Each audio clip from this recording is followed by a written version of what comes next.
Hey there, this is Pat Ennis of Ennis Legacy Partners. Welcome to the Exit Readiness podcast. I'm here with co-host Walter Dial, CPA and tax partner at GRF CPAs and advisors here in Bethesda, Maryland. Our mission here on the podcast is to provide you, the business owner, with subject matter expertise on topics pertaining to building sellable or transferable business value and then planning for your eventual exit from the business. One thing we absolutely know, 100% sure of this, at some point, either someone else is going to own your business or it's going to cease to exist.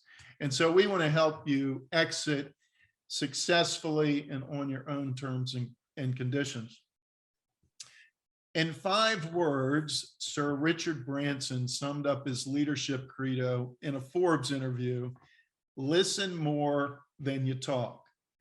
According to Branson, if you want to be a great leader, it's more important to be a great listener than a great speaker, because nobody learned anything by hearing themselves speak.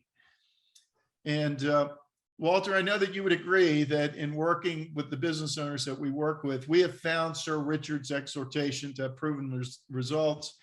The most successful owners that we work with, the owners who realize consistent growth and profitability, that indeed do build sellable value and have happy employees and happy customers, they excel at listening, or at least they're above average at it if they don't excel at it. They listen as much, if not more, than they talk. They understand they don't know what they don't know and how that can hurt their business in both the short and the long term. As a matter of fact, Walter and I just finished a preliminary meeting with a prospective client, and they very humbly said, "I don't know what I don't know," and I don't want that to, I don't want that to be the case, and so I need expert help.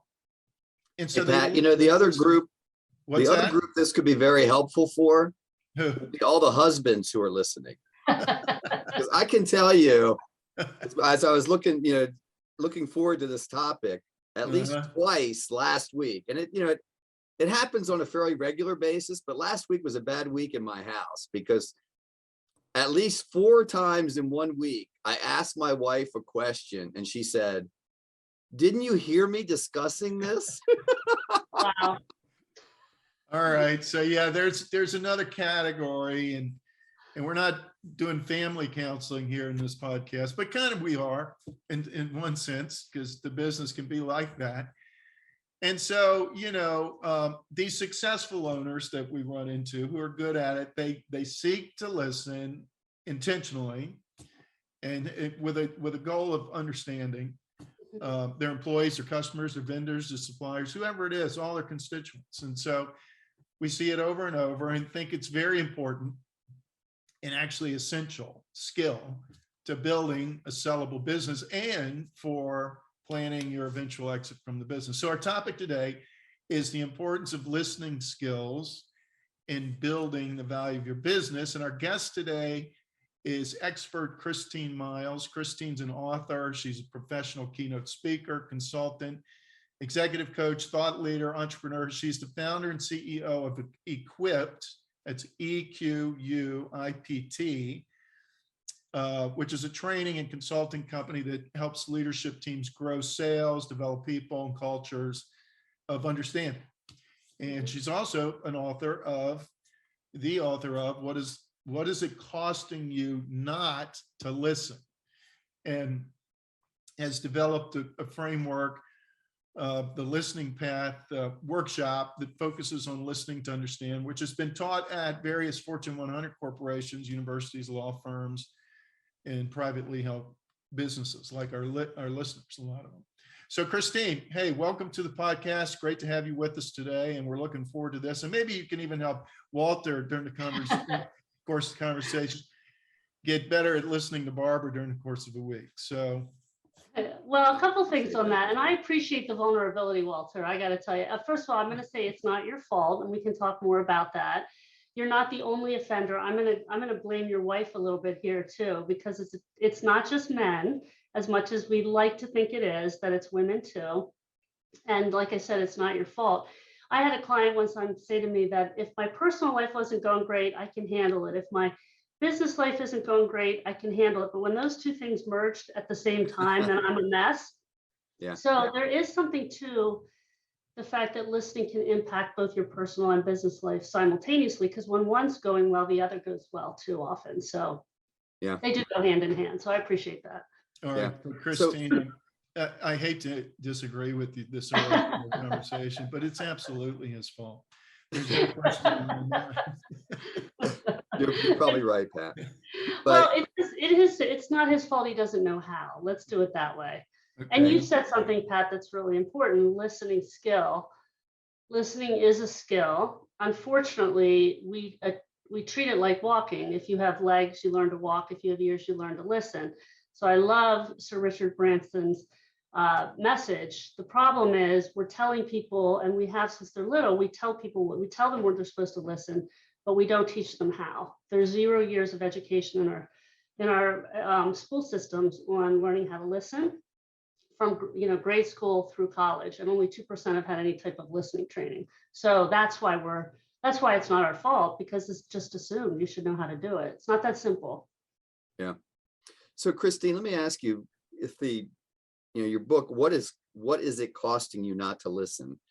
Pat's partner Corby is like the master of budgeting and spreadsheets. Mm-hmm. And I've never seen, even on one of Corby's spreadsheets, an expense category titled not listening. Right. So what do you mean by what does it cost you not to listen from a business owner's perspective? Well, that would be a great category to add. So I appreciate the idea, first of all. Well, that's part of the problem, right? First, we don't identify how to listen to understand. We're not taught that. And so it's not even on our radar to categorize it. So we're not thinking about it. Yet when I ask business leaders, and if I asked your listeners, I would ask them how important listening is, they'd all raise their hand and say it's vastly important. And when we talk about what is it costing them, it costs them customer satisfaction, it costs them sales, it costs them employee engagement, it costs time in meetings. I mean, the list goes on and on. Leaders are able to brainstorm that list pretty quickly. They may not be able to identify a number, but they know the cost is huge. Yeah. And so what my mission is, and you used the word your mission, my mission is to create a movement where we're regarding listening as the most powerful form of communication, not talking, telling, and knowing, but rather listening. And when we do that, then I think we'll really also tap into not only the problem and the solution, but how to overcome and really value and measure these costs as well. Do you think, the funny saying, I just went to another meeting that could have been an email or whatever that saying is? Yeah. Isn't a lot of that the fact that you go to these meetings and it's like, I'll go to a meeting with 5 people and everyone feels like they have to, it's like they feel like they have to say something and they all end up like repeating what the other people have said. So it can get very frustrating, but that's probably also because I'm not patient enough to probably be a really good listener, maybe. Well, the good news is that being impatient can be a strength in listening, as long as you're armed with the tools to really know how to get to the story faster. That's part of the efficiency. I liken this skill like any other skill. Like, it's the difference between a weekend athlete and an Olympic athlete or a professional athlete. It's the speed and proficiency with which you do the skill. So I can throw a football, so can Tom Brady. He's probably a little bit better than me. So why? Most people say, well, it's time on task, it's how much he's practiced, which is true. But underneath that, the real insight is that it's knowing how to do the skill in a way that is the most efficient and effective. And so the same is true for listening. So I think we need to create a common language around how to listen to understand. And that language would cut down an inordinate amount of wasted meeting time, because we do repeat and we respond just to respond or to talk, rather than to really uncover the insight and understand, and then move the conversation in a more compelling direction. Yeah. Christine, why is it so hard? Why is this skill not more often practiced, and what makes it so hard for people to adopt it? Well, the first is, as I said, we're really not taught. So we're set up to fail from the beginning, and a lot of sales leaders will tell their salespeople, you have 2 ears and 1 mouth for a reason. makes logical sense. The problem is we only retain 17 to 25% of what we hear, like you described, Walter. You might have heard the noises, but you didn't understand the meaning, right? And so that's the first problem. But beyond that, we have this superpower thing called our subconscious brain, and that's the greatest enemy of listening. So we are constantly, that brain is always active, doing something that tells us to do everything but listen. So in the absence of having the tools and the know-how, the brain is in charge.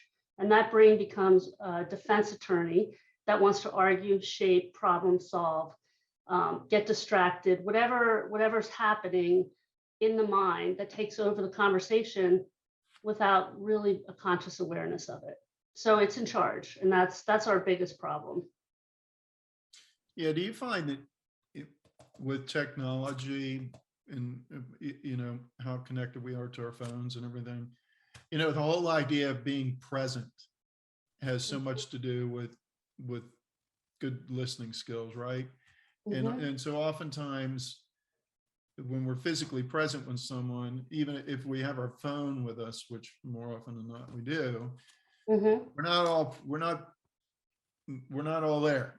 We're not Right. present. And then to your point just a second ago, the brain is always telling us something, and maybe the brain is telling us, I gotta check this thing on my phone, whatever. What do you think about that? Well, there's no question that the phones, while there's more merit than cigarettes, let me just make this analogy, that it's designed to be addictive, to absorb in our brains and for us to be motivated to keep going to it. So we're hooked. It is a fix. That fix is shortening our attention span. There's a lot of positives to the digital connections. Look at how we were able to stay connected in the worst of the pandemic crisis and lockdown. However, there's a distractibility that is feeding that addiction that makes it harder to be present. So it's already hard enough. What I know is that even when people put the phone away, and they really put it away, and they focus on trying to be a good listener and do the things that most people think about or know about, anything about listening is to be attentive, they still fail because they don't really know how to soothe the subconscious brain. So we're just set up to fail over and over and over again.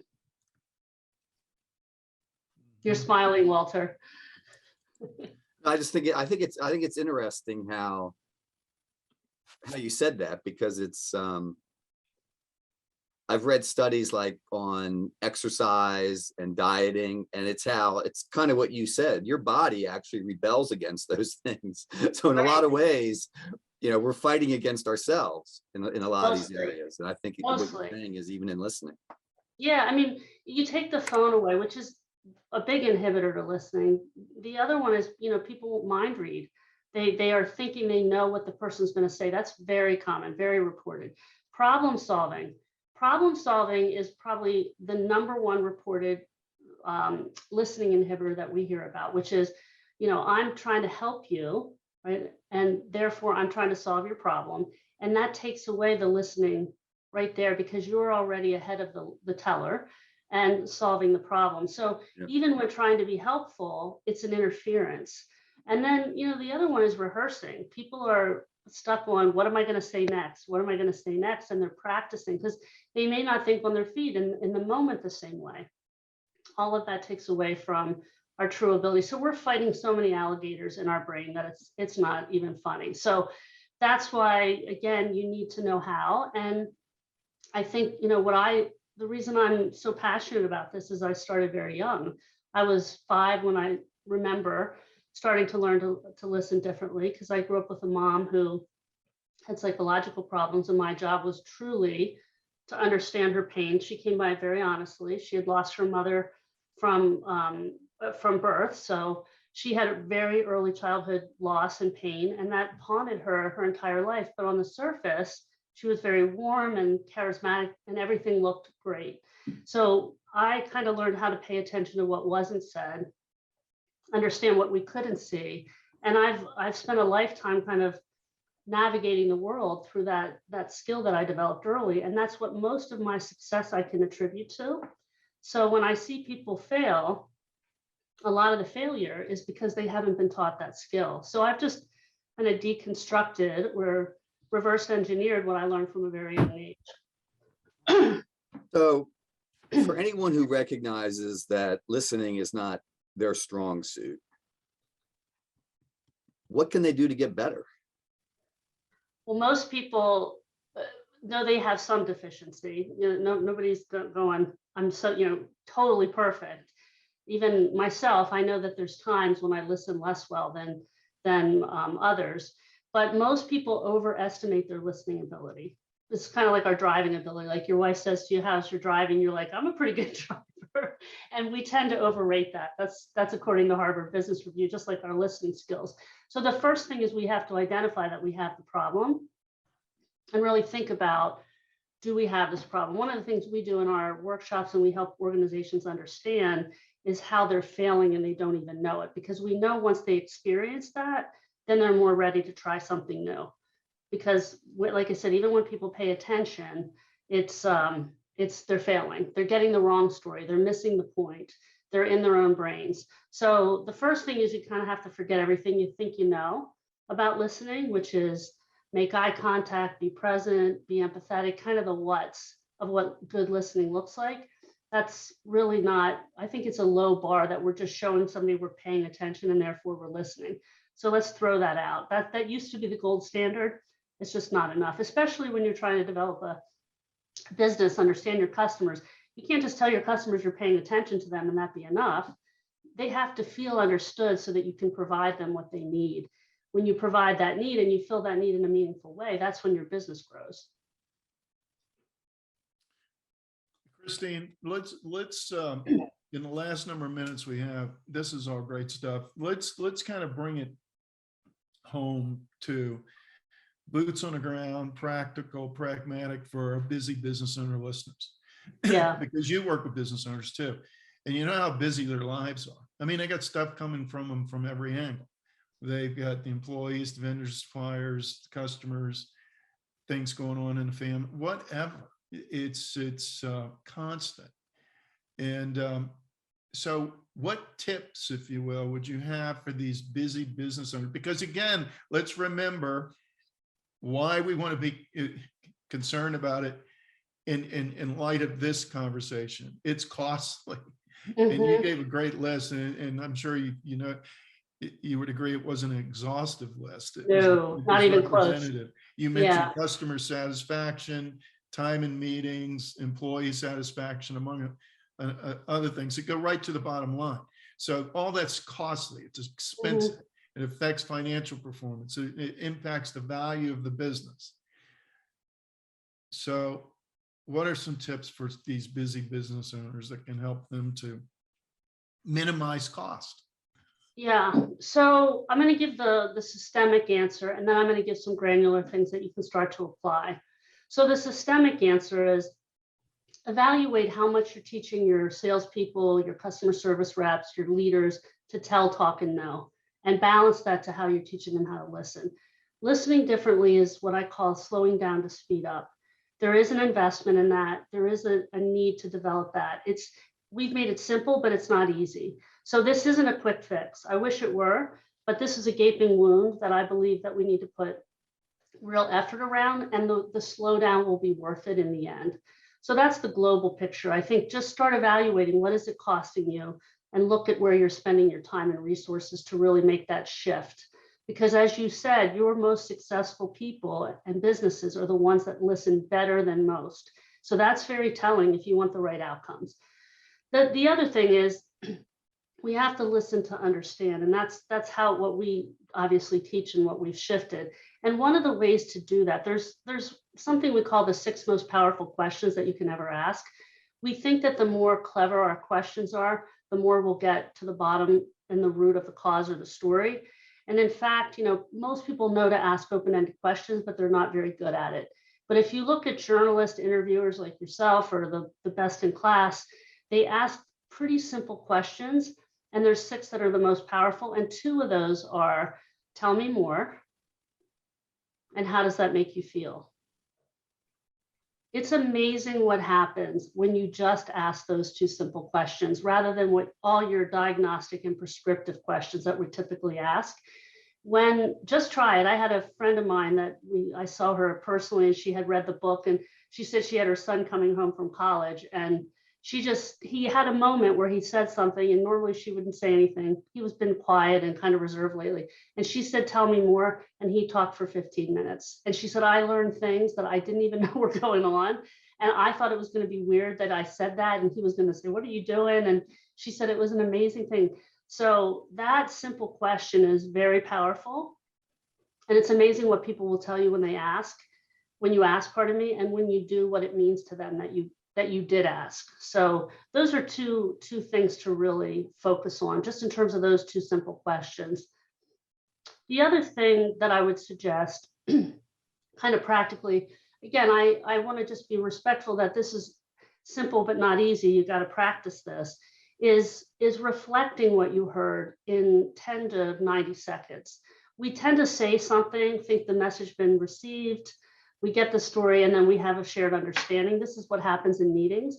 And in fact, perception becomes the reality in the individual's mind. So when we just take a moment to say, let me see if I heard you, and reflect back that mini story in 10 to 90 seconds, it's amazing what bonds and how you connect with the person, the customer. And even if you don't get it all right, the effort alone, this is a hint, Walter, the effort alone for not just you, but all of us who have relationships, that it's amazing taking that extra step, how it differentiates you as a listener. Mhm. That's good. All right, that's excellent. That's great advice. And we like the simple, practical advice, because it's more than likely an owner is going to be able to not just implement it, but make it stick. Right, right. And that's All what right, we, great. that's This what is we fantastic. do. Yeah. Great advice. Anything else as we wrap up here? Anything to bring up that we haven't talked about that you think would be valuable, Christine? And Walter's going to close us in a minute, but any last thoughts that you think would be valuable? Well, I guess this is both the personal and the business mission, is for me, is that listening is really a gift. And it's the greatest gift that you'll get the most back from giving. So when you listen in your relationships, whether business or personal, whether it's an employee or a shareholder or a vendor, that gift is so powerful that when you do that consistently, the returns become greater, which is again why I go back to what you said earlier, which is why your most successful people are the ones that are listening better than most, because that's where the return comes in. But sometimes we expect that to be immediate rather than transformative over time. And so this is, again, that process of doing it and doing it and doing it until that you reap those benefits. And when you do that, that's when the value really goes up. Excellent. It's been great, Christine. Thank you very much. Although I got to admit, I was really only half listening, but you know. Of course, of course. So two questions in closing. Is there anything you'd like to promote today, and how can listeners get in touch with you? Sure. Yeah, well, I'm very proud of the book, What Is It Costing You Not to Listen? The reason I wrote it was to create this mission and awareness. I've been, I believe very strongly that this is what is a game changer, as it has been in my own life. So you can get that on Amazon, Barnes & Noble, or whatisitcostingyounottolisten.com. And if, that's the guide, that's part of the guide in how to learn to listen differently. And of course, we'd love to help any of your business leaders if they want to really dig into learning how to listen differently and have that affect their bottom line. They can contact me at Equip. Thank you for spelling that earlier, Pat. That's EQUIPT-people.com, or they can call me on my personal cell, 484-252-1593. Fantastic. Thank you. And listeners, if you want help in maximizing the value of your business or planning for your eventual exit, you can reach Pat at 301-859-0860. And you can reach me at 301-951-9090. You can also access resources at exitreadiness.com, grfcpa.com, and ennislp.com. As always, thanks for listening. And until next time on the Exit Readiness podcast, this is Walter Dial and Pat Ennis signing off.